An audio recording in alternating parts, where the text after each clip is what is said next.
விராலி மலையில வெறும் விராலி தான் இருக்கு, மழை இல்ல. அப்படி ஒரு விராலி மலையை நம்ம சரியா உருவாக்குவதற்கும் அக்கா தான் இன்னைக்கு ஜெயிச்சாங்க. தமிழ்நாட்டுக்கு ஏர்போர்ட் வேணாம் கேட்கல, இங்க வேணான்னு தான் சொல்றோம். எதுக்கு எடுத்தாலும் போராட்டா தமிழ்நாடு சுடுகாடாயிருங்க, சுடுகாடாயிடும். சமூக விரோதிகள் உள்ள புகுந்தாங்க, அதனாலதான் நம்ம சுட்டோம். பக்கா கலம்பகம், மதினா கலம்பகம், நாகூர் கலம்பகம், நபிகள் நாயகம் பிள்ளைத்தமிழ், நாகூர் ஆண்டவர் பிள்ளைத்தமிழ், பல இஸ்லாமிய சிற்றிலக்கியங்கள் இருக்கிறது. நான் வகைப்படுத்த முடியும். ஏடா விராலி மலைன்னாங்க, விராலி தான் இருக்கு, மலையை காணோம், வெறும் விராலி தான் இருக்கேன். இந்த ஃபேக்டரி எங்களுக்கு வேணாம், இதனால குழந்தைங்க பிறக்கிற குழந்தைங்க கூட ஊனமா பிறப்பதற்கு வாய்ப்பு இருக்கிறது என்று அங்கே போராடிய அந்த போராளிகளை மீது துப்பாக்கி சூடு நடத்துகின்றது இந்த அரசாங்கம். விசாரணைக்கு வந்த ஒருத்தவனை கொல்ல முடிகிறது என்றால் இது என்ன மாதிரி அரசாங்கம்? காவல்துறை அமைச்சர் யாரு? காவல்துறை மினிஸ்டர் யார்கள் இருக்கு? ஐயா மு.க. ஸ்டாலின் கையில தானே இருக்கு. காவல்துறையில் நிறைய நல்லவர்களும் இருக்கிறார்கள். ஏன் கையை பிடிச்சி நீங்க தான் வரணும்னு சொன்ன பெண் காவலர்கள் அதிகங்க. நான் பேசியிருக்கேன், அக்கா நாங்க வந்து 6 மணி நேரம் தான்க்கா பணி உங்களுக்கு எல்லாம், நீங்க இப்படி நடக்க வேண்டிய வேலை இல்லக்கா, நாங்கெல்லாம் மொபைல் டாய்லெட் வச்சிருக்கோம்க்கா, கழிப்பறை வசதி இருக்கும்க்கா. அண்ணே நாங்க வந்து அவங்களுக்கு 8 மணி நேரம் தானே பணி, 3 ஷிஃப்டா வேலை பார்க்கலானே. அண்ணே நாங்க வந்து உங்களுக்கு சுற்றுலாக்கெல்லாம் அனுப்புறோம். ஏன் உங்களுடைய அந்த பணிச்சுமையை குறைக்கிறோம். நீங்களும் மனிதர்கள் தான், உங்களுக்காகவும் நாம் கட்சி அரசாங்கம் நடத்துகிறது. காவல்துறையும் ஏதோ வேட்டுகிற வாசி இல்ல, நம்மள மாதிரி அவங்க நம்ம அண்ணன் தம்பி, நம்ம அக்காளுங்க, நம்ம அக்கா, நம்ம அம்மா, அவங்க தான் இருக்கிறாங்க. பல கனிவான காவல்துறையை நாங்க பார்த்துருக்கிறோம், நாங்கள் இல்லைன்னு சொல்லல. பல கனிவா நடத்துக்கிறோம். நாங்க அனுமதி கேட்டு அடிக்கடி போலீஸ் ஸ்டேஷன் போறவங்க, நாங்க சொன்னா கரெக்டா இருக்கும். அடிக்கடி அனுமதி வேணும், பொதுக்கூட்டத்துக்கு அனுமதி வேணும். அப்ப வெளிப்படையா சொல்லுவாங்க, நான் அனுமதி கொடுக்குறேன், எனக்கு சிக்கல் இல்லை, பட் பிரஷர், அழுத்தம், என்ன பண்றது? என்ன சார், மன அழுத்தமா இல்ல ரத்த அழுத்தமா இல்ல எதுவும் உயர் அழுத்தமா? என்ன அழுத்தம்?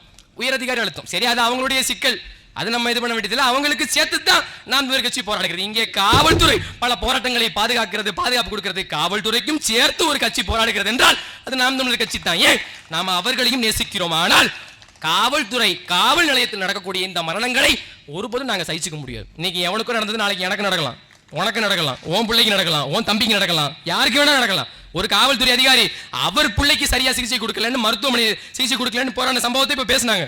அண்ணன்மார்கள் அக்காமார்கள் பேசினாங்க. அவங்களும் மனுஷங்க தான், எங்களை மாதிரியே பசி பட்னி கனவு கண்ணீர் ரத்தமும் சதையும் எல்லாம் கொண்ட சக மனிதர்கள் தான் காவல்துறையினர். ஆனால் அந்த அந்த காவல்துறையினரும் இப்படி இவ்வளவு ஈவி இறக்கமற்ற செயல்களை செய்பவர்களை நம்ம என்னன்னு சொல்றது? ஒருத்தனை கொல்லணும்னா ஏதாவது மோட்டிவ் வேணும், ஏதாவது மோட்டிவ் வேணும், பகை வேணும், இல்ல அவன் போதையில் இருந்திருக்கணும். எதுவுமே இல்லாம ஒருத்தனை விசாரணைக்கு வந்த ஒருத்தவனை கொல்ல முடிகிறது என்றால் இது என்ன மாதிரி அரசாங்கம்? காவல்துறை அமைச்சர் யாரு? காவல்துறை மினிஸ்டர் யார்கள் இருக்கு? ஐயா மு.க. ஸ்டாலின் கையில தானே இருக்கு. 27 மரணங்கள் இங்க நடந்திருக்கிறதுக்கு யார் பொறுப்பு? யார் பொறுப்பு? ஸ்டெர்லைட்ல போராடினாங்க, தூத்துக்குடியில ஸ்டெர்லைட்ல போராடினாங்க. ஸ்டெர்லைட்ல போராடியவர்கள் 13 பேரை சுட்டுக் கொண்டது அரசாங்கம், சுட்டுக் கொண்டது. ஏன் போராடினாங்க? ஏன் நிலத்தை காக்கணும், ஏன் மண்ணை காக்கணும், ஏன் மலையை காக்கணும், இந்த ஃபேக்டரி எங்களுக்கு வேணாம், இதனால குழந்தைங்க பிறக்கிற குழந்தைங்க கூட ஊனமா பிறப்பதற்கு வாய்ப்பு இருக்கிறது என்று அங்கே போராடிய அந்த போராளிகளை மீது துப்பாக்கி சூடு நடத்துகின்றது இந்த அரசாங்கம். நான் தெளிவா கேட்கிறேன், குற்றம் நிரூபிக்கப்பட்ட ஒரு குற்றவாளியை தண்டித்து 32 ஆண்டுகள் ஆகிறது இந்த நாட்டிலே. போராடிய போராளிகளை என்ன மைத்துக்கு கொண்ட என்கிற கேள்வி ஏதாவது பதில் இருக்குதா? எப்படி பண்ண முடியுது? ஏதாவது குற்றம் செஞ்சாங்களா? குற்றம் செஞ்சாங்களா? இப்ப நடிகர்கள் அரசியலுக்கு வரும்போது நமக்கு ஒரு கோபம் வருது. ஏன்னா அன்னைக்கு ஆரம்பிச்சது அந்த கோபம். துப்பாக்கி சூட்டு தூத்துக்குடியை போய் பார்வையிட்டு வந்த ஐயா ரஜினிகாந்த் அவர்கள் அன்னைக்கு அந்த தூத்துக்குடி மேட்ருக்கு முன்னாடி ஒரு படம் நடிக்கிறார், காளான்னு ஒரு படம். அந்த காளா படத்துல அவர் சொல்றாரு, இந்த உடம்புதான் நமக்கு இருக்கிற ஒரே ஆயுதம், அது அவங்களுக்கு எதிராக நம்ம பயன்படுத்துறோம், கூட்டுக்கடா மக்களை அப்படிங்கிறார். காளா படத்துல அப்படியே கட் பண்ணி இங்கே வந்தா எதுக்கு எடுத்தாலும் போராட்டா தமிழ்நாடு சுடுகாடாயிருங்க, சுடுகாடாயிடும். சமூக விரோதிகள் உள்ள புகுந்தாங்க, அதனாலதான் நம்ம சுட்டோம், எச்சச்ச கச்சச்ச கச்சச்ச எச்சச்ச அப்படின்ட்டு போயிட்டார். அப்ப கோவம் வருது. தரையில் ஒரு நிலைப்பாடு, திரையில் ஒரு நிலைப்பாடு. நடிகர்கள் என்றாலே தரையில் ஒரு நிலைப்பாடு, திரையில் ஒரு நிலைப்பாடு. அப்ப கோவம் வரும்ல. ஐயா நம்ம விஜய் அண்ணன் அங்க பேசுற கத்தி படத்துல பேசுறாரு, பயங்கரமா பேசுறாரு கார்பரேட்டுகளுக்கு எதிராக. நான் கொக்கோ கோலா ஃபேக்டரி தாமிரபரணி தண்ணியிலிருந்து 10 லட்சம் லிட்டர் தண்ணி எடுக்கிறேன், இது எப்படி எல்லாருக்கும் அதனை வளம் இருக்கணும் அப்படிலாம் பேசுறாரு. பேசிட்டு ஐயா பரந்தூர் விமான நிலையம்னு வரும்போது அங்க வருது, போய் நிக்கிறார். பரந்தூர் விமான நிலைய பிரச்சனையில போய் நின்று என்ன பேசுறாரு அவரு? தமிழ்நாட்டுக்கு ஏர்போர்ட் வேணாம் கேட்கல, இங்க வேணான்னு தான் சொல்றோம். கத்தி படம் நினைச்சிட்டார். ஏர்போர்ட் வேணான்னு கேட்கலையா, இங்க வேணான்னு சொல்றாராம். அண்ணே முதல்ல பிரச்சனை என்னன்னு புரிஞ்சுக்கங்கண்ணே. அங்க 4500 ஏக்கருக்கு விவசாய நிலம் பாதிக்கப்படுகிறது, நீர்நிலைகள் பாதிக்கப்படுகிறது, மக்கள் வாழ்விடங்கள் பாதிக்கப்படுகிறது. ஏற்கனவே அங்க ஒரு விமான நிலையம் இருக்கிறது. அந்த நேரத்திலும் இந்த விவசாய பெருங்குடிகளை அழிக்க வேண்டும் என்கிற நோக்கத்தில் ஏதோ ஒரு வர்த்தக காரணத்திற்காக அங்கே விமான நிலையம் கட்டப்படுகிறது. 4500 கோடியில 4500 ஏக்கர்ல விவசாய நிலமும் இருக்கக்கூடாது, மக்கள் வாழ்விடமும் இருக்கக்கூடாது, நீர்நிலைகள் இருக்கக்கூடாது. அப்படி ஒரு இடம் பரந்தூர்ல வேணாம், வேற எங்கேயாவது வையினா. வேற எங்க இருக்குது அந்த மாதிரி ஒரு இடம்? பரந்தூர்ல இல்ல, பரமக்குடியில இருக்கா, இல்ல பனையூர்லயாவது இருக்கா? வேற எங்க இருக்குது இடம்? எப்படி கட்ட முடியும் விமான நிலையம்? விமான நிலையம் வேணாம்னா வேணாம் தானே. 8 கோடி மக்கள்ல எத்தனை லட்சம் பேர் விமானத்தை பயன்படுத்துறான்? வாழ்க்கையில் ஒரு முறை கூட விமானத்தை பயன்படுத்தாத மக்கள் தான் இங்கே பெரும்பான்மையினர். 7 கோடி மக்கள், 7,90,00,000 மக்கள் விமானத்தை பயன்படுத்தியது இல்லை. சில பேர் ஒரு ஃபார்மாலிட்டிக்கு பாஸ்போர்ட் வாங்கி வச்சிருப்பான், எங்கள்கிட்ட அதுவும் இல்லை. ஏன் எடுக்கிறதுக்குள்ள தான் நீ வழக்கு போட்டுறிய, பின்ன எப்படி எடுக்கிறது? இருக்காது பல பேர்கிட்ட, பாஸ்போர்ட்டே கிடையாது. எங்களுக்கு எதுக்கு விமான நிலையம்? அப்ப கார்பரேட்டுகள் இங்கே வந்து எங்கள் வளத்தை கொள்ளையடிப்பதற்கான நாடாக நீங்கள் உருவாக்கி வைக்கிறீங்க. அவன் எங்கள் வளங்களை திருடி செல்வதற்கும் இங்கே வந்து வர்த்தகம் செய்வதற்கும் ஏற்றுமதி இறக்குமதிகளுக்கு வசதியாக அவர்களுக்கு வாய்ப்பை ஏற்படுத்தக்கூடிய ஒரு விமான நிலையம், போக்குவரத்து வசதி நீங்கள் உண்டாக்கி தருகிறீர்கள்.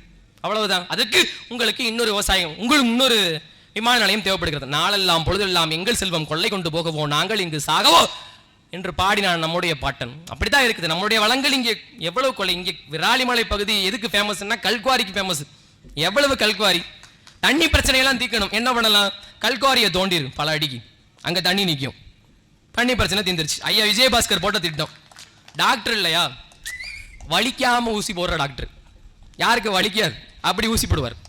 பெரிய பெருந்தகை பொன்மன செம்மல் அப்படி கட்டி வச்சிருக்காரு. அவர் கல்லூரியின் சிறப்பாக நடக்குது. அரசு கலைக்கல்லூரி நீங்க ஒண்ணு இல்ல. ஆனா அங்க போய் பூத்து கமிட்டி மீட்டிங் போடுறாங்களா? இன்னைக்கு நான் கேள்விப்பட்டேன். பூத்து கமிட்டி மீட்டிங் என்னடா போட போறீங்க?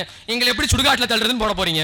அவ்வளவுதான். போஸ்ட்மார்ட்டத்தை விஜயபாஸ்கரே பாத்துக்குவார், ஏன்னா அவரே மருத்துவர், பாத்துக்குவார்.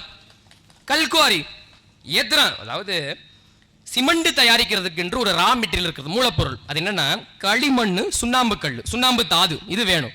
இதெல்லாம் எங்க கிடைக்கும்னா பல அடி தூரம், பல 100 அடி தூரம், பல்லாயிரம் அடி தூரம் உள்ள ஆழத்துல போய் ஒரு பெரு வெடிப்பு ஏற்படுத்தணும். அந்த பெரு வெடிப்பின் மூலமா தான் சுண்ணாம்பு தாது கிடைக்கும். அப்ப இங்க இருக்கக்கூடிய கல்குவாரிகள், மண்குவாரிகள் இதெல்லாம் எப்ப எதுக்காக வருதுன்னா சிமெண்ட் தயாரிக்க தேவையான ரா மெட்டீரியல் எடுக்கிறதுக்காக வருது, மூலப்பொருள் எடுக்கிறதுக்காக வருது. இங்கே எடுக்கக்கூடிய பல கல்குவாரிகள், இங்க இருக்கக்கூடிய பல கனிம வளங்கள் அங்கதான் போகும். ஏன் தொகுதி வேடசந்தூர் தொகுதியிலேயே செட்டிநாடு சிமெண்ட் ஃபேக்டரி இருக்குது, அங்க கல்குவாரியும் இருக்குது. எங்க போகுது? அடிக்கடி வெடிச்சத்தம் கேட்குது. எங்கன்னே தெரியல, அடிக்கடி வெடிச்சது. ஏன்னா தினம் தீபாவளி கொண்டாடுறானா, டக்கு டக்குன்னு வெடிக்குது, அப்படியே அதிருது. அந்த அளவுக்கு வெடிச்சத்தம். என்னன்னா சிமெண்ட் தயாரிக்கிறதுக்கு, வீடு கட்டுறதுக்கு அந்த சிமெண்ட்டும் இந்தியா முழுக்க போகும், உலகம் முழுக்க போகும். இங்க இருக்கக்கூடிய வளங்கள் சுரண்டப்பட்டு வெளி மாநிலங்களுக்கும் வெளிநாடுகளுக்கும் கடத்தப்படுகிறது. ஆனால் தமிழ்நாடு வாழத்தகுதியற்ற சுடுகாடாக மாறிக்கொண்டிருக்கிறது. நீ இன்னைக்கு எங்க கையில ஆட்சியை கொடுத்தாலும் நான் இதை சரி செய்யறதுக்கு 10 ஆண்டுகளாவது ஆகும். இன்னைக்கு எங்க கையில, எங்க அக்காவுக்கு இன்னைக்கு நீங்க ஓட்டு போட்டீங்க, ஜெயிச்சிட்டாங்க. இன்னைக்கு ஜெயிச்சாலும் அவங்க வந்து பார்ப்பாங்க, ஏடா விராலி மலைன்னாங்க, விராலி தான் இருக்கு, மலையை காணோம், வெறும் விராலி தான் இருக்கேன். இப்போ எப்படி சரி செய்ய போறேன் இதை? திரும்பி நீ வந்து எவ்வளோ கோடியா ஊழல் பண்றாங்க, என்னென்னமோ நாட்டை திருத்தி வைக்கிறாங்க, சரியா பள்ளிக்கூடம் இல்லை, கல்வி நிலையம் இல்லை, மருத்துவமனை இல்லை. அதெல்லாம் நாங்கள் அதிகாரத்துக்கு வந்தா சரி செஞ்சிட முடியும். ஆனா மலையை வெட்டி கடத்துறான், அடியில தோண்டி இங்க எப்படி மேற்பரப்பு இருக்கிறதோ அது மாதிரி சம வெளியில இல்லாம பள்ளத்தை தோன்றான். கல்குவாரி, மண்குவாரின்னு கோடியா எடுத்து போய் கடத்துறான். அத்தனை கல்குவாரிகளுக்கும் லாபம் ஈட்டக்கூடிய சொந்தக்காரர் நம்முடைய அண்ணன் விஜயபாஸ்கர் தான். நம்முடைய அண்ணன் விஜயபாஸ்கர். இந்த குற்றச்சாட்டுகள் நீண்ட காலமாக இருக்கிறது. நான் தனியா பேசலையே, பல பேர் பேசியதைத்தான் நான் எடுத்து பேசுறேன். ஆனா மீண்டும் மீண்டும் அவருக்கே போய் ஓட்டு, திரும்பியும் நீ போய் அண்ணன் விஜயபாஸ்கருக்கோ இல்ல திமுகக்கோ ஓட்டு போட்டுட்டு வெளியில வந்து நீயாவே போய் சுடுகாட்டுல படுத்து மண்ணள்ளி போட்டு மூடிடணும். அந்த சுமையை என்கிட்ட கொடுக்க கூடாது. நீ போட்ட ஓட்டு, அதனால வர்ற வேட்டு, அதை நீ தான் அனுபவிக்கணும். நான் பரம்பரையா கூட நாங்க போராடி கத்திச்சாவோம். இந்த தலைமுறையில் நாங்கள் இந்த விடுதலையை பெறவிட்டாலும் எங்கள் அடுத்த தலைமுறைக்கு இந்த விடுதலை உணர்வையும் தமிழுணர்வையும் கடத்திட்டு செல்வோம். ஆனால் ஒருபோதும் இந்த திமுக, அதிமுக, பாஜக, காங்கிரஸ் சரணடைந்த அப்படி ஒரு பதவி போக வாழ்க்கை எங்களுக்கு தேவையில்லை. இது என்னை படைத்த இறைவன் மீது சத்தியம், இறைவன் மீது சத்தியம். நாங்க அதை செய்ய மாட்டோம் ராஜா, நாங்க செய்ய மாட்டோம். ஆனா ஆனா உனக்காக போராடுகின்ற எங்களை விட்டுட்டு திரும்ப திரும்ப போய் அவர்களுக்கே வாக்கு செலுத்துகிறது, அவங்களுடைய அரசியலை காப்பாற்றுவதற்கு அப்படியே வேலை செய்கிறது. இன்று நீ இப்போ நடக்கும், இனி பள்ளிவாசல்கள் எல்லாம் பிரச்சார மேடைகளாயிரும், பள்ளிவாசல் எல்லாம் பிரச்சார மேடையாயிரும். இனி இப்ப ரமலான் மாசம் வந்துச்சு, 30 நாள் நம்ம நோன்பு வச்சோம், 30 நாள் நோன்பு வச்சாங்க, உடல் ஆரோக்கியம் கிடைத்தது, உள்ள தூய்மை கிடைத்தது, எல்லாத்தையும் தான் இஸ்லாம் வலியுறுத்துகிறது. அங்கே பொய் பேசக்கூடாது, புறம் பேசக்கூடாது, அடுத்தவர் பொருளை அபகரிக்க கூடாது, பல விஷயங்களை பல ஒழுக்கங்களை இஸ்லாம் வலியுறுத்துகிறது. ஆனால் 30 நாட்கள் நோன்பு வைத்தவன், நானும் சொல்கிறேன் 30 நாட்கள் நோன்பு வைத்தவன் 31வது நாள்ல இருந்து தேர்தல் அறிவிச்சுட்டாங்கிறதுக்காக திமுகவுக்கு ஓட்டு கேட்கறதுக்கு வெக்கமாவே இல்லையா? வெக்கமாவே இல்லையா? அப்ப 30 நாள் எதுக்கு தான் நோன்பு வச்ச? ஏன் தா இப்படி பண்ற? முடியலத்தா, வேணாம் தா, நம்ம போய் திமுக ஓட்டு போடலாமா தா? நம்ம போய் திமுக ஓட்டு போடலாமா? நமக்கு லாய்க்கா? உண்மையை பேசணும், உளமாற பேசணும், சத்தியத்தை பேசணும், நம்ம லஞ்சம் வாங்கக்கூடாது, ஊழல் பெறக்கூடாது, அடுத்தவன் பொருளை அபகரிக்க கூடாது, நேர்மையாக வாழணும், பொய் பேசக்கூடாது, அடுத்தவர் மனம் கஷ்டப்படும் அப்படி கூட நடந்து கொள்ளக்கூடாது, உள்ளம் அடுத்தவருடைய உள்ளம் அங்க உள்ளம் நொறுங்குவது போல ஹேட் பண்ணக்கூடாது, மற்றவங்களை கஷ்டம் கூட படுத்தக்கூடாது. அண்டை வீட்டுக்காரன் பசித்திருக்க நீங்கள் மட்டும் உணவு உண்பதை தடுக்கிறது இஸ்லாமிய மார்க்கம். அப்படி ஒரு இஸ்லாத்தை ஏற்றுக்கூடிய தமிழ் பிள்ளைகள் நீங்கள், நாங்கள் இஸ்லாமியர்கள், நாங்கள் தமிழர்கள், மதம் தான் எங்ககிட்ட வந்துச்சு, நாங்கள் அதை ஏற்றுக்கொண்டோம், அவ்வளவுதான். நம்ம அதெல்லாம் ஏற்றுக்கிட்டோம், நாம் தமிழர்கள், நாம் இஸ்லாத்தை ஏற்றுக்கொண்டோம். இங்கே பல இஸ்லாமிய சிற்றிலக்கியங்கள் இருக்கிறது தமிழ்நாட்டிலே. தமிழ் சமுதாயத்து சங்க இலக்கியங்களில் பல பெரிய இலக்கியங்கள் காப்பியங்கள் வந்திருக்கிறது, பல காப்பியங்கள், சிலப்பதிகாரம், மணிமேகலை, அப்படி பல காப்பியங்கள் வந்திருக்கிறது. ஆனால் அதுக்கப்புறம் 200 ஆண்டுகளாக எந்த காப்பியங்களும் வரல. அந்த குறையை தீர்த்தது உமறுப்புலவர் எழுதிய சீராபுரணம் என்கிற காப்பியம். அந்த பெருங்காப்பியங்கள் வரவே இல்லை என்கிற குறையை தீர்த்தது ஒரு இஸ்லாமிய பெருந்தகை உமறுப்புலவர். இங்கே பல இஸ்லாமிய சிற்றிலக்கியங்கள் இருக்கிறது. மக்கா கலம்பகம், மதினா கலம்பகம், நாகூர் கலம்பகம், நபிகள் நாயகம் பிள்ளைத்தமிழ், நாகூர் ஆண்டவர் பிள்ளைத்தமிழ், பல இஸ்லாமிய சிற்றிலக்கியங்கள் இருக்கிறது. நான் வகைப்படுத்த முடியும், பல நூறுக்கணக்கான இஸ்லாமிய சிற்றிலக்கியங்கள் இருக்கிறது. இலக்கியங்கள் என்பது சும்மா இல்லை, இலக்கியங்கள் என்பன சமூகத்தில் இருக்கக்கூடிய அந்த சமூகத்தில் இருக்கக்கூடிய மக்கள் மனதில் இருக்கக்கூடிய விருப்பங்களை பிரதிபலிக்கிறது. இலக்கியங்கள் என்பன சமூகத்தை தான் பிரதிபலிக்கிறது. இத்தனை சிற்றிலக்கியங்கள் வந்திருக்கிறது என்று சொன்னால் தமிழ்நாடு எப்போதும் இஸ்லாத்தை வெறுத்தது கிடையாது, வாஞ்சையோடு நேசித்தது. அப்படித்தான் நாங்கள் இஸ்லாத்திற்கு வந்தோம். இன்று தமிழர்கள் நாங்கள் இஸ்லாத்தை ஏற்றிருக்கிறோமே தவிர இஸ்லாமியர்கள் நாங்கள் தமிழர்கள் ஆக முடியாது, ஆனது கிடையாது. நாங்கள் தமிழர்கள் மதம் மாறிக்கொள்ளக்கூடியது, ஆனால் மொழியும் இனமும் மாறாதது. ஏன் மறுக்க முடியுமா? அப்ப இலங்கையில போர் நடக்கும் போது அங்கே கூட தேசிய தலைவர் மேதகவி பிரபாகரன் அவர்கள் நமக்காக போராடினாங்க. அந்த போராட்டத்துக்கு வலிமை சேர்க்க இஸ்லாமியர்கள் தவறிவிட்டார்கள். அது நடந்தது. அங்கே பல நூறுக்கணக்கான பல்லாயிரக்கணக்கான இஸ்லாமிய தளபதிகள் இருந்தார்கள்.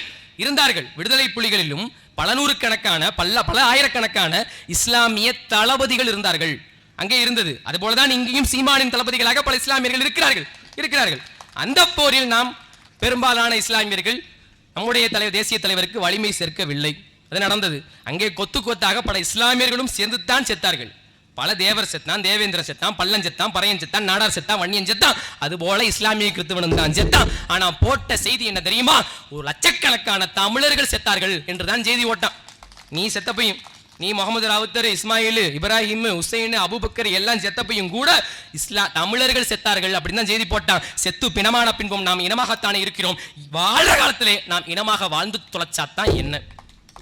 செத்து பிணமாயிட்டோம் தான், அப்பையும் இனமாகத்தானே இருக்கிறோம். அப்ப நமக்குள் ஒற்றுமை வேண்டும், நமக்குள் ஒரு நேர்மை வேண்டும். நீங்கள் உளமாற சிந்தித்து வாக்களித்தாலும் அது நாம் தமிழர் கட்சிக்குத்தான் நீங்கள் வாக்களிக்க முடியும். ஏன்? எங்களுக்கு ஒரு கனவு இருக்கிறது. பசி, பஞ்சம், ஊழல், லஞ்சம், அடக்குமுறை, ஒடுக்குமுறை, பாலியல் வன்கொடுமை, மதுமத போதை, இது எதுவும் இல்லாத ஒரு தூய அரசு, புதியதொரு தேசம் செய்வோம், மக்கள் புரட்சியால் அதை உறுதி செய்வோம் அப்படின்னு நாங்க தான் நிக்கிறோம். இங்கே படித்தவர் படிக்காதவர் அனைவருக்கும் அரசு வேலை, இனி படிக்காதவரை இல்லை என்ற நிலையை உருவாக்குவது எங்கள் அடுத்த வேலை. நாங்க தான் இருக்கிறோம். நாங்களாம் போய் இவங்களுக்குலாம் ஓட்டு போட்டா ஜெயிக்க மாட்டாங்க, இவங்களுக்கு போய் ஓட்டு போட்டு, நீ ஓட்டு போட்டா தானே ஜெயிப்பேன் மூதேவி, நீ போட்டா தானே ஜெயிப்பேன், நீ அப்படியே பார்த்துக்கிட்டுன்னா நான் கல்யாணமே பண்ண மாட்டேன், ஆனால் குழந்தை வேணும், எப்படி நான் வந்தா டாஸ்மாக வச்சுதான் அரசாங்கத்தை நடத்துவேன் அப்படின்னு சொல்றவன் ஒரு பக்கம், நான் வந்தா டாஸ்மாக இழுத்து மூடுவேன்னு சொல்றேன் ஒரு பக்கம். இதுல நீ நிக்க போறது எந்த பக்கம்? நான் வந்தா பாலியல் ஒன்பதுக்கு எதிரான எந்த சட்டத்தையும் ஏற்ற மாட்டேன், அவனுக்கு நான் தண்டனை வாங்கி தர மாட்டேன், பாதிக்கப்பட்டவங்களுக்கு நீதியே வழங்கி தர மாட்டேன்னு சொல்றவன் ஒரு பக்கம். நான் வந்தா என் பிள்ளைங்களை தொட்டா அவன் செத்தான் அப்படின்னு சொல்றேன் ஒரு பக்கம். இதுல நீ நிக்க போறது எந்த பக்கம்? நான் வந்தா கல்குவாரியத்தான் நடத்துவேன், நான் விஜயபாஸ்கர் தான் மாதிரிதான் இருப்பேன், நான் இன்னும் 11 அடி கல்குவாரியை தோண்டுவேன், மண்ணை அள்ளிட்டு போவேன், மலையை வித்து திம்பேன் அப்படின்னு சொல்றவன் ஒரு பக்கம். இங்கே மலை என்பவர்கள் மலை அல்ல, என் தாயின் முளை. மரங்கள் என்பது வெறும் மரங்கள் அல்ல, நாங்கள் பற்றி பிடிக்க வேண்டிய கரங்கள். நாங்கள் பேச வேண்டியது அனைத்து உயிர்களுக்குமான அரசியல். இங்கே மண்ணு, மலை, காக்கா, குருவி, சிட்டு, வண்ணத்து பூச்சி அத்தனை உயிர்களுக்குமாகத்தான் இந்த கனிம வளங்களையும் பாதுகாக்க வேண்டிய பொறுப்பும் கடமையும் எங்களுக்குத்தான் இருக்கிறது என்று சொல்பவன் ஒரு பக்கம். இதுல நீங்க எந்த பக்கம்? அவ்வளவுதான் இங்க கேள்வி. இதுல நான் ஜெயிக்கிற பக்கம்னா ஜக்கமா சொல்றாங்க. மாதிரி ஜெயிக்கிற பக்கம்னா எங்க அப்பா அடிக்கடி சொல்ற, ஜெயிக்கிற பக்கம் நிக்கிறவன் இல்லடா வீரன், நிக்கிற பக்கத்தை ஜெயிக்க வைக்கிறவன் தான் வீரன். அதான் வீரன். உன் புள்ள நான் இணையவே எடுத்துக்க. நான் யூபிஎஸ்சிக்கு படிச்சுட்டு இருந்தேங்க, ஐஏஎஸ் ஆகணும்னு படிச்சுட்டு இருந்தேன். பொருளாதார சூழ்நிலை ஐஏஎஸ் தொடர முடியல. ஏன்? ஏழை பிள்ளைங்க எங்களுக்கு எல்லாமே எளிதாக கிடைச்சிருது இல்லை, எல்லாமே கிடைச்சிடல. அங்கே படிப்பால் அடைய முடியாத அந்த அதிகாரத்தை இன்று அரசியலால் அடைய முடியும் என்று துடிக்கிறோம். எங்களை மாதிரி லட்சக்கணக்கான இளைஞர்கள் நாம் தமிழர் படையில் இருக்கிறாங்க. அதுக்கு நாங்க போட்ட மாநாடே சாட்சி. மாநாடே மாற்றத்திற்கான மக்களின் மாநாடு நாங்க நடத்தினோம். அந்த மாநாடே சாட்சி. அப்படி இங்கே லட்சக்கணக்கான மக்கள் நாங்கள் இருக்கிறோம். பணம் படைச்சவனுக்கு, பதவி படைச்சவனுக்கு, அவன் பண்ணையாருக்கு தான் அரசாங்கம் என்றால், அவனுக்கு தான் அரசியல் அதிகாரம் என்றால், ஏழை பிள்ளைகள் நாங்கள் எங்கே செல்வது? எங்க அக்கா எல்லாம் எங்க செல்வது? எங்களுக்கு அரசியல் அதிகாரங்கிறது கிடைக்கவே கூடாதா? நாங்கள் எல்லாம் அரசியல் ஆளுமைகளை நாங்களே கீழே உட்கார்ந்து கை தட்டிட்டு இருக்கிறதா லாய்க்கா? எங்களுக்கும் எளிய மக்களின் புரட்சி. இது மற்றும் ஒரு அரசியல் கட்சி அல்ல, மாற்று அரசியல் புரட்சி என்று சொல்லி ஒரே ஒரு கட்சி தான் இருக்கிறது. அப்ப என்னுடைய இங்கே திரும்பியும் விஜயபாஸ்கர் ஜெயிக்கிறதுனால, இல்ல நீங்க திமுகவுக்கு மாட்டி போறதுனால எந்த மாற்றமும் நடந்து போறது இல்லை. என்னுடைய அக்கா சத்யலட்சுமி அவர்கள் ஜெயிச்சா எல்லாம் மாறும். இங்கே நொடி பொழுதில் இங்கே பள்ளிகள் மாறும், கல்லூரிகள் மாறும், கனிமவள கொள்ளை பாதுகாக்கப்படும், கனிமவள கொள்ளை தடுக்கப்படும், எல்லாம் மாறும். ஒரு நொடி பொழுதில் ஒரு நேர்மையான கையில் ஆட்சியை கொடுத்துரு, நொடி பொழுதில் எல்லாம் மாறும். இங்கே கல்வி, மருத்துவம், குடிநீர் எல்லாம் இலவசமா கிடைக்கும், போக்குவரத்து சரியாயிடும், தனியார் மையம், தாராள மையம், உலக மையம் என்கிற பொருளாதார கொள்கை தகர்த்து ஒடுக்கப்படும். தூய ஆட்சி, நேர்மையான ஆட்சி. இப்படி எல்லாம் ஒரு அரசாங்கத்தை நடக்க முடியுமா என்று தூய ஆட்சியை நாங்கள் நடத்தி காட்டுகிறோம். விராலி மலையில வெறும் விராலி தான் இருக்கு, மழை இல்லை. அப்படி ஒரு விராலி மலையை நம்ம சரியா உருவாக்குவதற்கும் அக்கா தான் இன்னைக்கு ஜெயிச்சாகணும். வேற வழி இல்லை. நாங்க தான் மண்ணை காப்பாற்றணும், மலையை காப்பாற்றணும், எல்லாத்தையும் நாங்க தான் காப்பாற்றணும். ஆனா எங்களை நீங்க தான் காப்பாற்றணும். ஒரே ஒரு ஓட்டு, அதை போட்டு விட்டுருங்க. போட்டு விட்டா அதுக்கப்புறம் அது மற்றதெல்லாம் தானா நடக்கும். உங்க வேலை அந்த ஒரு ஓட்டு போடுறது தான், அது தானா நடக்கும். அதனால புதியது ஒரு தேசம் செய்வோம், மக்கள் புரட்சியால் அதை உறுதி செய்வோம். எங்கள் இலக்கு ஒன்றுதான், அது இனத்தின் விடுதலை. இனம் ஒன்றாவோம், இலக்கை வென்றாவோம். தமிழ் தாய் வாழ்க, தலைவர் பிரபாகரன் வாழ்க, நாம் தமிழர்.